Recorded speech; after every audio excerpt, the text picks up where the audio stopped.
ఈరోజు ఇన్ని మాటలు పడ్డ నిన్ను దేవుడు ప్రత్యేకించుకున్నాడు.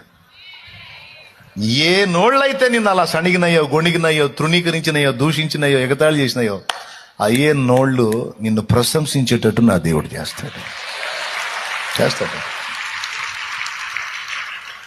పనికి మాలింది అనుకున్నా, ఆ పనికి మాలిందే దిక్కైంది నాయన ఇప్పుడు మాకు అనే పరిస్థితికి తెస్తాడు దేవుడు.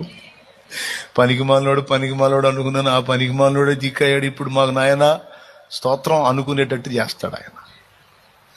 నా తమ్ముడు అది జరిగిద్ది. అరే నువ్వు ఉత్త సోదరుడివిరా, నువ్వు ఎట్ట బతుకుతావరా అన్న నోళ్లే నీ ద్వారా బ్రతికేటట్టు ఆయన చేస్తాడు.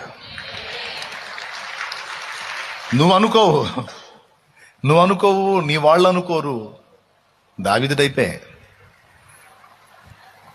మీరు అనుకుంటే ఎంత, అనుకోకపోతే ఎంత, నేను అనుకున్నా అది జరిగిద్ది అంటాడు ఆయన.